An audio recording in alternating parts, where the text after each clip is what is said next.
The massive arena stretched across kilometers of polished metal, its towering walls reaching toward the artificial sky of the Zephyrian capital world. Thousands of insectoid beings filled the stadium seats, their chittering voices creating a sound like rainfall on metal sheets. At the center of this vast space, a small group of humans knelt on the cold floor, their hands bound behind them with glowing energy restraints. Commander Jiho tried to keep his head up despite the pain shooting through his broken ribs. Blood trickled from a cut above his eye, but he forced himself to look at his crew. These weren't soldiers. They were colonists who had picked up weapons only when their peaceful settlement was attacked. Farmers, engineers, teachers, shopkeepers. People who had never wanted to fight anyone. Young Hyun knelt beside him, barely old enough to be called a man. The boy had been working on water pumps when the Zephyrians arrived. His hands, meant for fixing machines and growing food, shook as the energy shackles burned his skin. Tears mixed with dirt on his face, but he tried to stay brave. The Zephyrian High Commander stood on a raised platform above them. His body was like a giant praying mantis, covered in dark green armor that gleamed under the arena lights. When he spoke, translation devices carried his words to every corner of known space. Citizens of the galaxy, his voice boomed. Today you witness the end of human resistance. These are their finest warriors, their bravest soldiers. Yet see how easily they kneel before the might of our empire. The crowd's chittering grew louder, excited by the promise of violence. Cameras floated through the air, broadcasting every moment to billions of viewers across hundreds of worlds. This wasn't just an execution. It was a message. Commander Jiho wanted to laugh at the cruel joke. Their finest warriors? Hyun built irrigation systems. The woman next to him, Sora, taught children how to read. The old man called Daejung grew the best tomatoes in 3 sectors. These people had never seen a real battle until 3 days ago. The human species has shown its true nature, the High Commander continued. Weak, divided, and easily broken. Their colonies fall like ripe fruit. Their defenders surrender without honor. Let this be a lesson to any who would challenge the natural order of the galaxy. Far across space, in a small observation post buried deep beneath the mountains near Seoul, Lieutenant Minho stared at his screen with growing horror. The transmission was crystal clear, carried by the Zephyrians themselves to every corner of known space. They wanted everyone to see this. His hands shook as he watched the young engineer stumble. That boy couldn't be older than his own brother back home. The woman trying to comfort the others looked like his aunt who worked at the university. These weren't soldiers. Anyone with eyes could see that. Sir, he whispered to Colonel Sunyo, who stood behind him like a statue. They think these colonists are our military. They have no idea. The colonel's face showed nothing, but his jaw muscles twitched slightly. On the screen, the Zephyrian executioners raised their weapons. Energy blades hummed with deadly power, casting blue light across the arena floor. The human threat ends today, announced the High Commander. Watch and remember what happens to those who dare resist the Empire's will. Colonel Sunyo watched as Hyun tried to shield Sora with his thin body. The boy who fixed water pumps was trying to protect the teacher who helped children learn to count. Neither of them had ever hurt anyone in their lives. Let them think that, the colonel said quietly. His voice was so cold it seemed to freeze the air around them. For now. In the arena, Commander Jiho closed his eyes and thought of Earth. The blue world he hadn't seen in 5 years. The home he had left to build something better among the stars. He thought of the real soldiers training in hidden bases, the weapons being built in secret facilities, the fleets that didn't appear on any official records. The Zephyrians thought they were executing humanity's military strength. They had no idea they were about to murder farmers and calling it a victory over warriors. They didn't know that Earth's true power had been sleeping, waiting, hidden from the galaxy's eyes for decades. The energy blades began to glow brighter. The crowd's chittering reached a fever pitch. Across the galaxy, species that had once called humans friends turned away from their screens, ashamed but too afraid to speak up. On Earth, Lieutenant Minho continued watching, tears streaming down his face. Behind him, Colonel Sunyo picked up a secure communication device. Wake them up, he said simply. The executioners raised their weapons for the killing blow. The arena fell silent except for young Hyun's quiet sobbing. The boy was trying to be brave, trying to die with dignity he was too young to understand. The galaxy watched and learned the wrong lesson entirely. They saw weakness where they should have seen restraint. They celebrated the death of innocence and called it military victory. The greatest mistake in galactic history was about to unfold, broadcast live for all to witness. Earth was watching too. And Earth would remember everything. The room was so deep underground that no surface tremor could reach it. Steel walls stretched up into darkness, and the air hummed with the quiet power of machines that had waited decades for this moment. President Yunbai walked slowly to the center of the chamber, her footsteps echoing off the metal floor. Around her sat the most dangerous people on Earth. Not politicians or diplomats, but the men and women who had spent their lives preparing for a war they hoped would never come. Their faces were hard as stone, their eyes filled with cold fire. They had just watched innocent people die while the galaxy cheered. 37 colonists, President Yunbai said, her voice cutting through the silence like a blade. Farmers, teachers, engineers, shopkeepers. People who had never hurt anyone in their lives. The Zephyrians lined them up like criminals and butchered them for entertainment. She pressed a button, and holographic images filled the air above the table. Young Hyun's face appeared, frozen in his final moments of fear and courage. Sora trying to comfort the others even as death approached. Commander Jiho, who had only wanted to protect his people. They called this a military victory, the president continued. They told the galaxy that these innocent souls were our finest warriors. They murdered civilians and called it the end of human resistance. General Wu Jin stood up slowly. He was a small man with gray hair and gentle eyes, but everyone in the room knew he was the most feared military mind in human space. The colonists died believing we had abandoned them, he said quietly. They died not knowing that Earth's real military has been sleeping, waiting, hidden from galactic eyes for 3 decades. Far above them, the moon looked peaceful in Earth's sky. But deep inside Luna's rocky core, Admiral Kyung placed her hand on a scanner that had waited 30 years for this touch. Ancient systems came to life with a sound like thunder. Massive machines began to move, their metal hearts beating after decades of silence. The weapon foundries were older than most of the people who built them. They had been constructed in secret during humanity's early expansion into space, hidden from alien observers and galactic treaties. For 30 years they had waited in darkness, maintained by robots and powered by the moon's own core. Now they awakened like sleeping dragons. Admiral Kyung watched through thick glass as assembly lines began to move. Robotic arms reached for materials that didn't exist on any official inventory. Metal flowed like water, shaped by forces that could bend reality itself. The foundries had been designed to build weapons that the galaxy had never seen, ships that officially didn't exist. Phase 1 authorized, she spoke into her communicator. Begin construction of the Vengeance Fleet. Back in the underground chamber, Captain Yuna stepped forward. She was Earth's top intelligence operative, a woman who could disappear into any crowd and become invisible.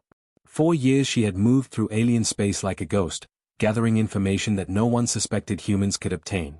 The Zephyrians made a mistake, she said, activating her own holographic display. They broadcast their victory to show their power. But they showed us everything. Their capital city, their defense systems, their fleet positions, their leaders' faces. They've given us a complete map of their empire. The hologram showed the Zephyrian homeworld in perfect detail. Every weapon placement, every shield generator, every weakness in their defenses. The aliens had been so proud of their victory that they had revealed secrets it would have taken years of spying to discover. They think we're broken, Captain Yuna continued. They think Earth is just another primitive world full of farmers and merchants. They have no idea what we really are. Deep beneath the Pacific Ocean, in facilities so secret they appeared on no maps, Engineer Do-yoon walked through corridors that most of Earth's government didn't know existed. His footsteps echoed in vast chambers carved from the ocean floor, spaces large enough to hold entire cities. The ships waited in perfect silence, suspended in fields of energy that kept them hidden from every sensor in known space. They were not like the simple vessels that humans used for trade and colonization.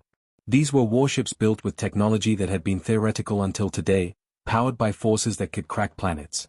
Do-yoon approached the largest vessel, a ship so advanced that its construction had required the combined knowledge of Earth's greatest minds.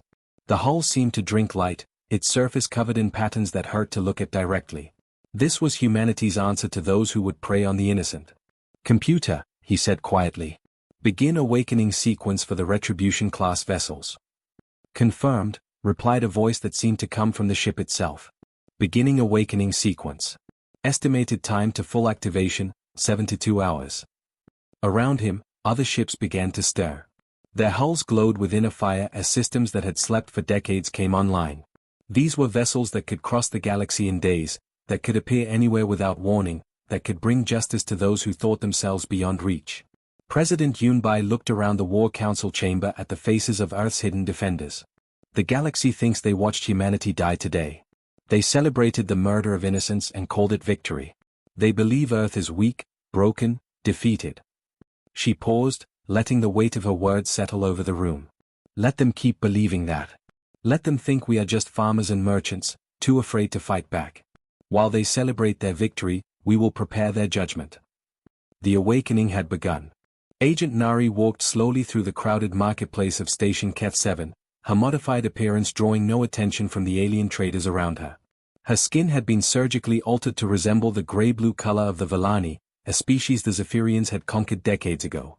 Genetic treatments had changed her bone structure just enough to pass casual inspection. To anyone watching, she was just another broken slave doing her master's shopping. The transformation had taken months and caused incredible pain, but it was worth it. For 6 months now, she had moved freely through Zephyrian space while the galaxy believed all humans were either dead or hiding in fear.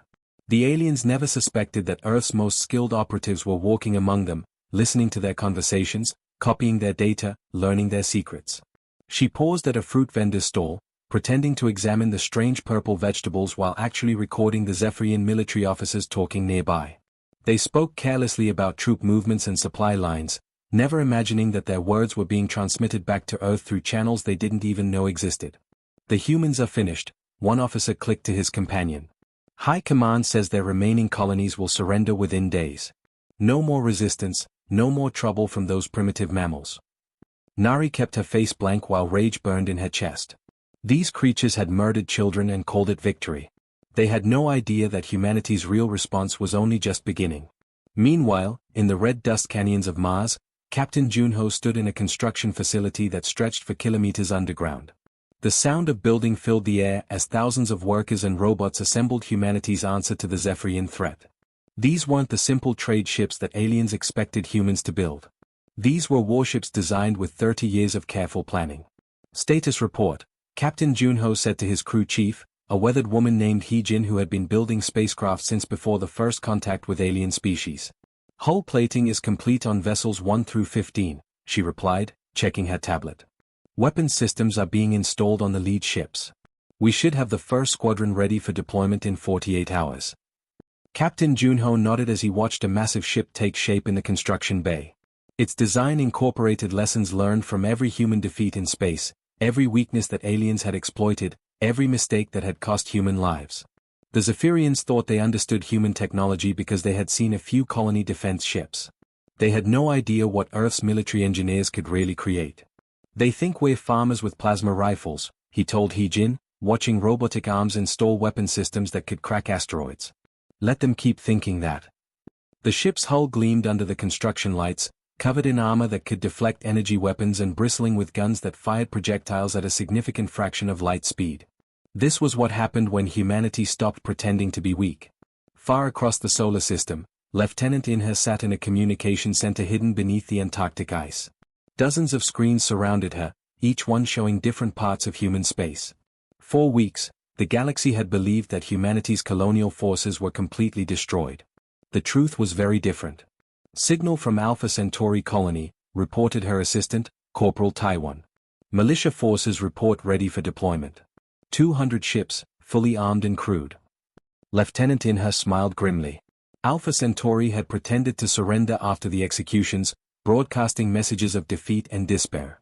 Meanwhile, their entire population had gone underground, emerging only now that Earth had given the signal.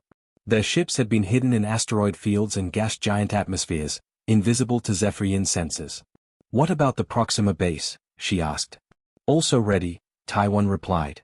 They report 300 ships and volunteer crews from 12 different colonies.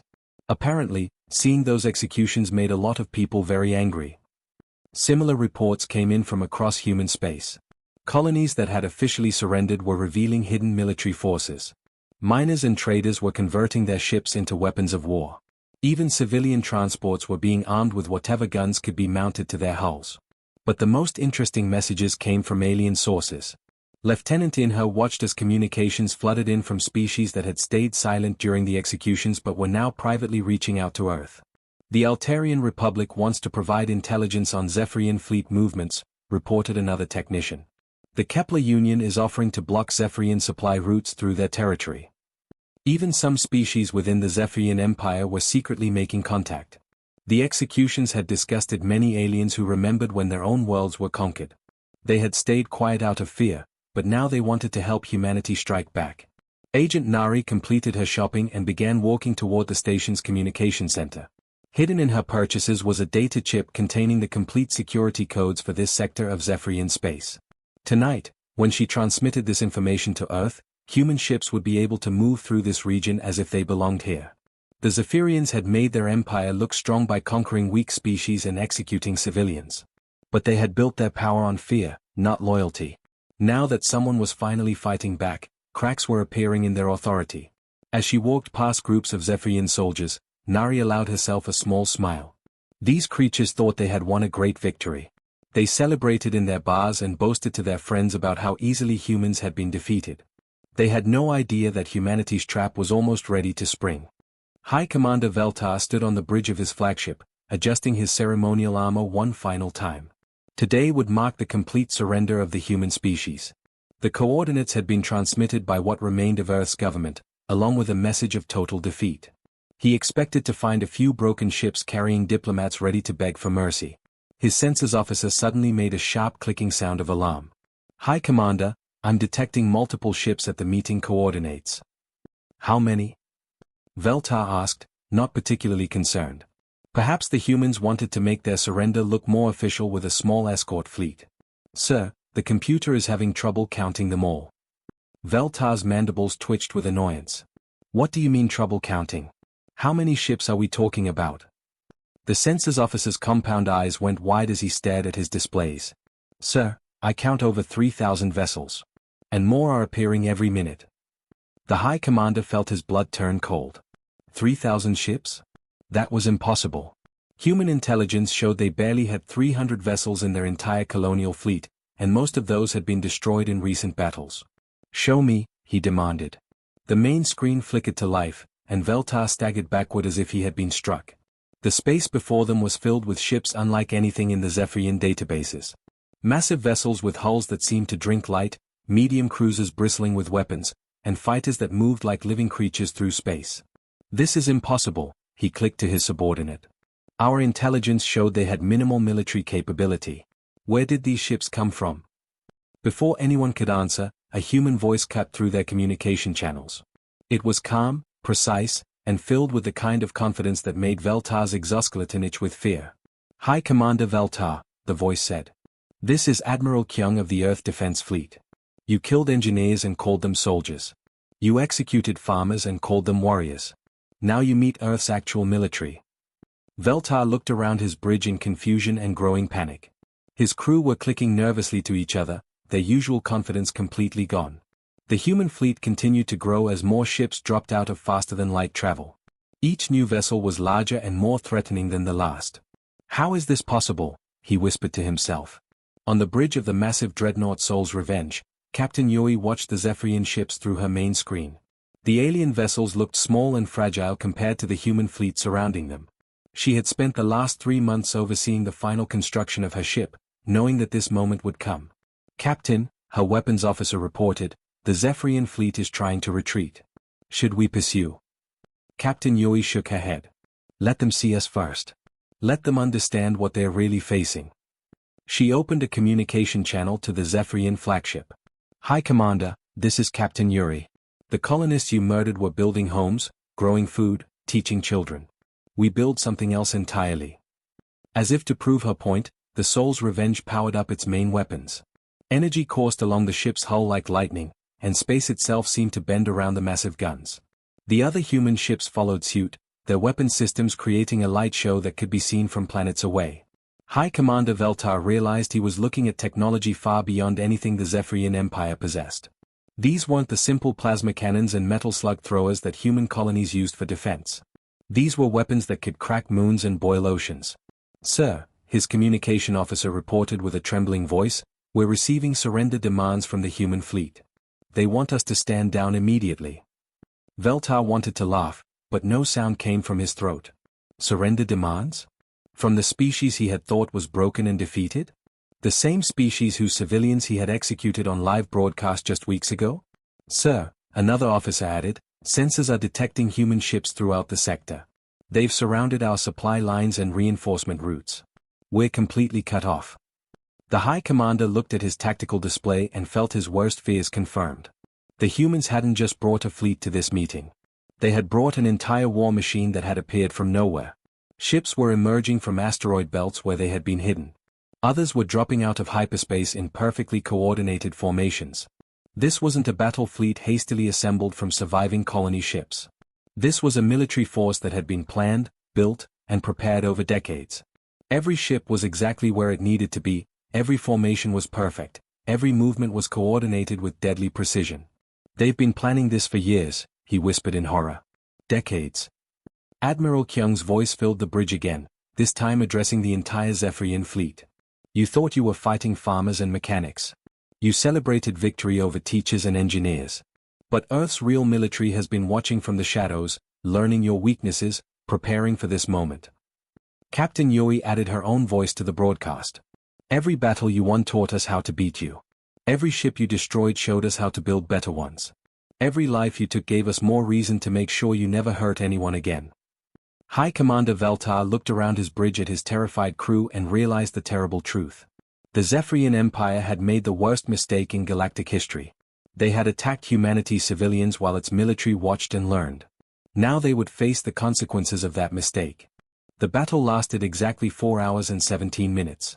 When it was over, the mighty Zephyrian Empire that had terrorized the galaxy for centuries simply no longer existed. It wasn't the crushing defeat that High Commander Veltar had expected. The humans didn't charge in with guns blazing like angry barbarians. Instead, they moved with the precision of surgeons, cutting away the Empire's power piece by piece. Every attack was calculated, every move planned years in advance.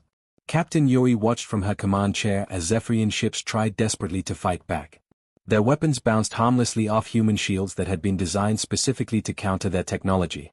Meanwhile, human weapons sliced through Zephyrian armor like it was made of paper. Target their command ships only, she ordered her weapons officer.